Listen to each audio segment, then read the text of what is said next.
자, 색소 부분은 항상 시험 문제에 나왔었죠. 자, 색소가 최근에 우리가 바뀌었는 게 보면 비누에 관련돼 있는 비누에만 사용할 수 있는 색소가 나왔었는데요.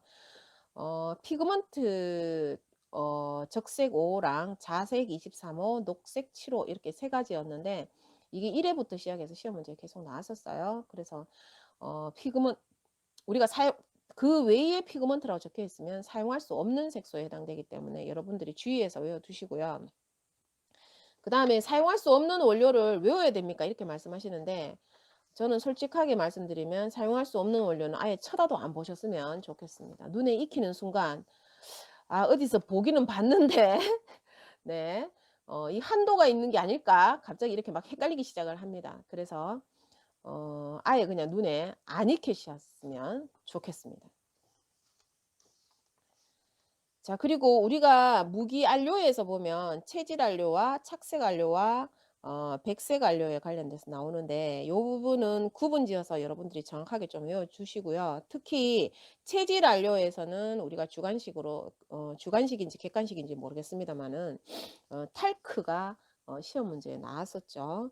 그래서 이번에 저는 제가 볼 때는 한 번 더 나올 것 같아요. 그래서 무기 안료에 관련돼 있는 내용들 여러분들이 상세하게 봐 주시고요. 그 외에는 사실 다른 거는 시험 문제 낼 만한 게 사실 없어요. 그래서 이번에도 이번에는 탈크가 아니고 뭐 카올린이 나오지 않겠나 저는 이렇게 한번 찝어 봅니다, 깬또로. 색소는 사실 더 어렵게 시험 문제 내려고 하면 끝도 없이 낼 수가 있죠. 왜냐하면 한도가 있는 것도 있기 때문에 끝이 없는데 시험 문제에 자주 출제되는 것들은 보면 우리가 그 영유아에 사용할 수 없고 어린이한테도 사용할 수 없는 게 적색 2호와 적색 102호가 있었어요. 그죠? 근데 우리가 4 단원에서 처방을 할 때 그 어린이 제품을 처방을 하는데 적색 배기호를 넣어서 뭐 예를 들어서 뭐 로즈 향을 넣어서 핑크빛으로 이쁘게 만들어 주세요. 뭐 이런 식으로 나온다면 여러분들도 헷갈릴 수가 있기 때문에 예문이 그런 형태로 나와요. 그래서 여러분들이 정확하게 잘 알고 계셔야만 되겠습니다.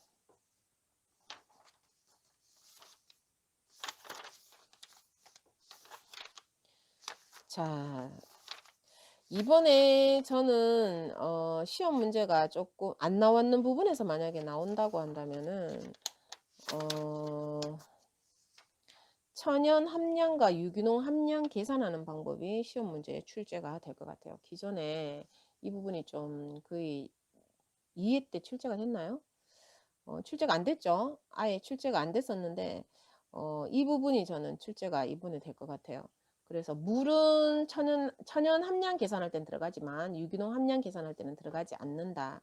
그리고 뭐 미네랄과 미네랄 유래 같은 경우에도 천연 함량 계산할 땐 들어가지만 유기농 함량 계산할 때는 들어가지 않습니다. 그래서 그러한 부분 때문에 그러니까 101 페이지예요. 101 페이지 보시면 천연 및 유기농 함량 계산 방법에 대한 거를 이거는 시간 투자하셔 가지고 보셔서 맞추시는 게 좋을 것 같아요. 왜냐하면 처음에 보면 굉장히 어렵게 보이지만은 막상 공부해 보시면 굉장히 쉬워요. 맞추기 쉬우니까 어 맞추는 걸로 가는 걸로 한번 해 보겠습니다. 제가 나중에 카페에서 숙제로 한번 내 보겠습니다. 숙제를 내서 연습을 한번 해 보도록 할게요. 자, 지난번 우리가 카페에서 뭐예요? 알러지 성분 계산하는 방법에 대해서 숙제를 내고 연습을 많이 했었는데요. 지금 좀 늦게 들어오신 분들은 어 아마 안 되실 건데 카페에 보시면 그 숙제 사항이라고 적혀 있는 게 있어요. 따로 한번 보시고 한번 풀어 보시는 게 좋으실 것 같습니다. 그 부분도 제가 볼 때는 시험 문제 이번에 출제가 될 걸로 저는 예상을 하고 있습니다.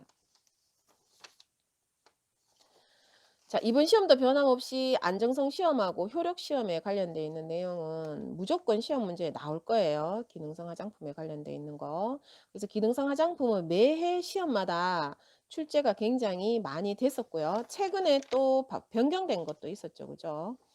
그래서 이 부분은 여러분들이 안전성 자료가 어떤 게 있는지, 그리고 어린이 제품 같은 경우에 어떤 자료가 있는지 아마 갈로로 주관식으로 출제가 되지 않겠나, 저는 이렇게 보고 있기 때문에 자료의 종류에 대해서 여러분들이 정확하게 알고 계셔야만 되겠습니다. 그리고 자외선 부분에서도 보면 자외선 A, B, C 구분하는 방법이라든지, 또는 채소 홍반량이나 채소 지속형 즉시 흑화량 같은 거, 이러한 것들도 많이 나왔었는데요. 이번 시험에 설마 이거 자외선 지수 계산하는 게 나올까? 제가 지금 그거는 지금 조금 고민하고 있는 중이라서 모르겠습니다. 나올지 안 나올지. 그거는 저는 이론서에 넣진 않았는데 어떻든 걱정이 됩니다. 요즘은 너무 구석구석이 나오니까 걱정이 장난이 아니네요. 근데 전체적으로 시험 문제 그 기능성 시험 문제 나왔는 거를 보면 기존의 화장품 회사에서 많이 사용하는 원료 위주로 해서 시험 문제 많이 나왔어요. 그러니까 원료 자체가 잘 사용하지 않는 게 아니고 많이 사용하는 원료 위주로 많이 나왔었고, 그 외에 객관식 오지선다형에서 보면 그 이제 답이 아닌 사이드로 그냥 이제 오지선다에서 그냥 적혀 있는 그러한 것들은 전혀 기억할 수 없는 어려운 이러한 것들로 몇 개 채워 넣는, 헷갈리게 만들려고 그러한 것들도 있었어요. 근데 그것 때문에 무조건 다 외운다, 이거는 저는 아니라고 봐요. 다 외우기에는 너무 힘들죠.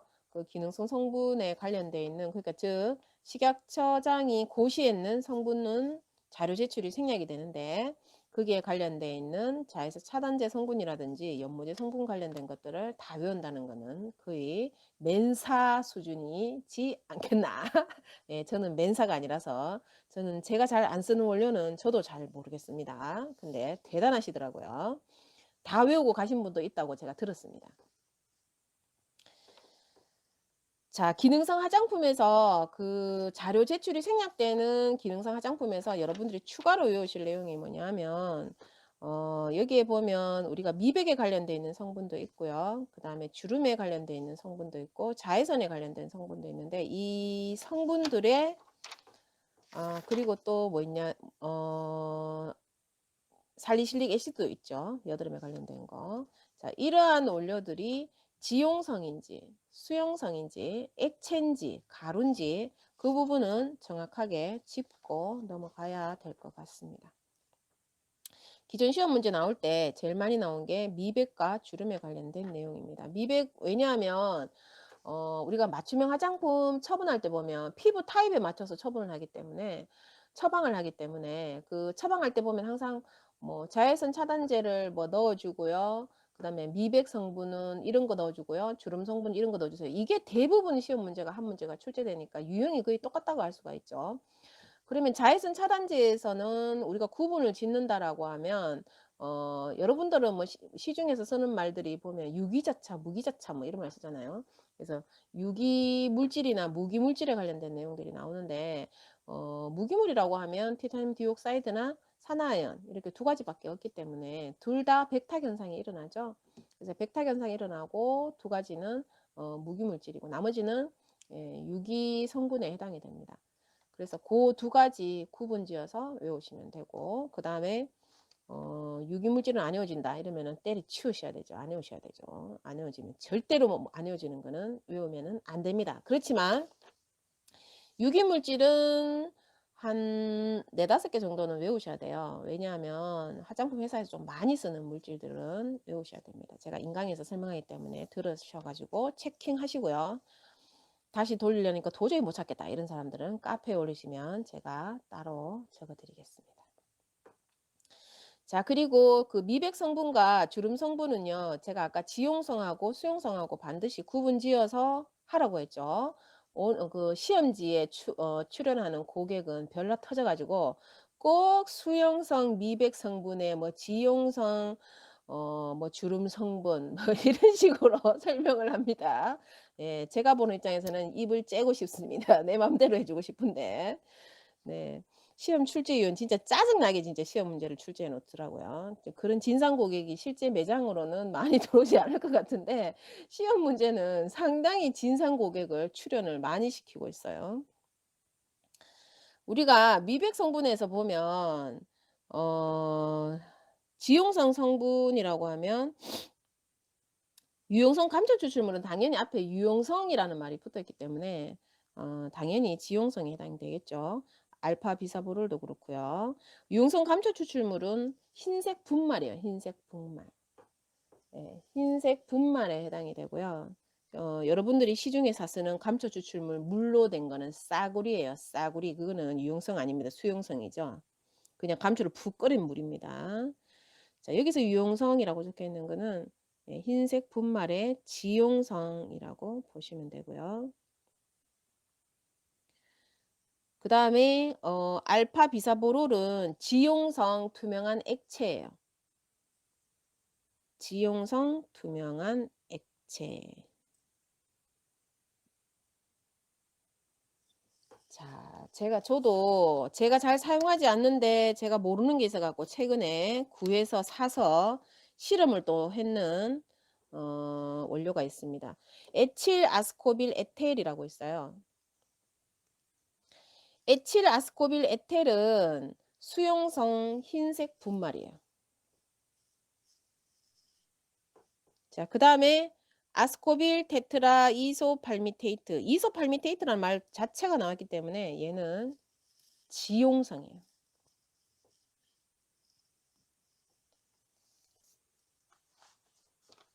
나머지 다 수용성이겠죠? 자, 그다음에 그 주름 개선에 관련된 거는 보면 레티놀은 다 지용성이에요. 레티놀 관련된 거는. 그래서 레티놀, 레티닐 팔미테이트, 폴리에톡실레이티드 레틴아마이드 다 레티놀 관련돼 있는 성분들인데 다른 건 유도체죠, 그죠? 다 지용성에 해당이 되고요. 아데노신만 수용성에 해당이 됩니다. 이렇게 구분해 놓으시면 상담에 관련돼 있는 4단원의 문제 한 개가 출제되면 맞출 수 있지 않겠나 저는 이렇게 보고 있습니다. 뭐 틀리면 어쩔 수 없고요. 살리실릭 애시드는 지용성 흰색 분말, 지용성 흰색 분말, 살리실릭 애시드. 이번에 추가되는 게 미백과 주름 개선에 도움을 주는 기능성 화장품이 추가됐죠. 유용성 감초 추출물과 아데노신 그리고 아스코빌 글루코사이드 아데노신 알부틴 레티놀 이렇게 같이 되는 게 아마 이번에 추가가 됐어요. 자료실에 제가 업로드를 해놨을 건데 교재에서 본다면은 교재 115페이지 제일 밑에 보시면은요. 알부틴 아데노신 알파 비사볼 아데노신 그 다음 뒷페이지 넘겨서 보시면 에틸 아스코빌 에텔 그리고 아데노신 여기 한 개가 추가가 됐어요. 에틸 아스코빌 에텔 이라는 미백 성분과 아데노신이라는 주름 성분 이렇게 두 가지가 하준모 자료실 말씀이신가요? 아니요. 제가 하준모는 제가 관리하지 않습니다. 하준모하고는 계약 기간이 만료돼 가지고 제가 별도로 제가 운영하는 카페가 따로 있어요. 화박사라고 화장품 박사 이렇게 해서 화박사라고 따로 있는데 거기 자료실에 있어요. 에틸 아스코빌 에텔이랑 아데노신 제형은 로션제, 액제, 크림제, 친정 마스크 4가지 다 해당이 됩니다. 그게 바로 그 기준 및 시험 방법에 관련돼 있는 고시를 했어요. 기준 및 시험 방법을 고시를 했습니다. 그 시험 방법에 관련돼 있는 게 사실 그 부분 말고도 시험하는 방법에 관련돼 있는 내용들이 연모제나 이러한 부분들이 수정된 게 몇 가지가 있어요. 근데 여러분들이 그거 외우려면 전체 다 외워야 되는데 그게 불가능할 것 같아서 제가 그 부분은 거론하지는 않겠습니다. 근데 어떻든 바뀐 부분은 제가 자료실에 올려놨으니까 여러분들이 한번 보시고요. 그다음에 기능성 화장품에서 질병의 예방 및 치료를 위한 의약품이 아님이라고 적어야 되는 기능성 화장품은 어떤 것이 있습니까? 아닌 것은 이렇게 시험 문제 나올 수도 있어요. 이거 지금까지 안 나왔죠. 네, 탈모, 여드름, 피부 장벽, 튼살 요렇게 네 가지가 해당이 되니까 여러분들이 꼭 기억을 하시고요. 네, 객관식으로 나오겠죠 아마? 설마 주관식으로 나올까요? 주관식으로 나온다면 질병의 예방 및 치료를 위한 의약품이 아님 여기에서 어딘가가 갈로가 나올 것 같습니다. 그래서 요 부분 반드시 기억을 하고 가셨으면 좋겠고요. 시험 문제 나왔는데 만약에 틀렸다 이러면은 이제 저한테 연락을 하지 마십시오. 이거는 진짜 뿔따고 낼 겁니다. 지난번 시험에서도 제가 분명히 시험 문제 몇 개 찝어줬는데 똑같이 나왔는데 틀린 분 있으시죠? 콕 찔리시죠? 자, 121페이지. 자, 여러분들은 어떤 걸 보시느냐면 화장품의 제형과 용기에 대해서 보시면 되는데요. 화장품의 제형에 관련된 것도 그 객관식에서 섞어서 굉장히 많이 나오기 때문에 이건 기본이라서 여러분들이 알고 계셔야 되는데 제형에서 외울 때 딸딸딸딸 외우시면 안 되죠. 그 로션제가 뭘 말하는지 그리고 액제가 뭘 말하는지, 크림제는 뭘 말하는지 이러한 것들을 외워두셔야 되고요.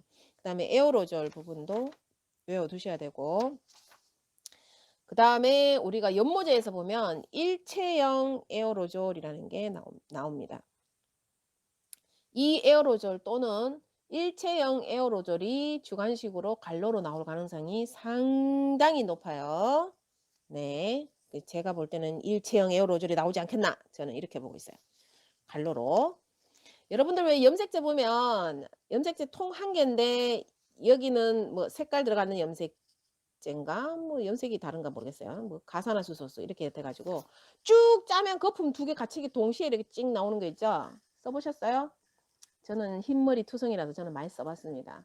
그래서 그러한 것들을 일체형 에어로졸이라고 부릅니다. 자, 그리고 매해 시험에 절대로 빠지지 않고 퐁당퐁당으로 출제됐던 문제가 화장품의 용기였습니다. 밀폐 용기, 기밀 용기, 밀봉 용기, 차광 용기. 이게 시험 문제의 단골 손님이고 굉장히 쉽고 여러분들한테 점수를 주기 위해서 나오는 거기 때문에 네, 꼭 외워두시고요. 다른 거는 구질구질한 거는 얘기하지 않겠습니다. 뭐가 나오는지는 여러분들이 아실 거니까. 자, 이번에 발표했는 게 그렇게 많이 바뀌진 않았는데 가이드라인에서는 지금 4단원이 조금 많이 나온 거라서 지금 일단 3단원은 빠르게 넘어가고 4단원에서 설명하겠습니다. 자, 156페이지. 다른 분들은 사용상 제한이 있는 원료, 보존제 성분의 제한, 사용상 제한이 있는 원료, 보존제 성분의 제한, 제일 끝머리, 제일 끝에. 끝에 보시면 헥사미딘이라고 보이세요? 헥사미딘 맞나? 찾았습니까? 자, 헥사미딘 위에 보시면은 찾았어요? P 하이드록시 벤조익 애시드라고 적혀 있는 거 보이십니까?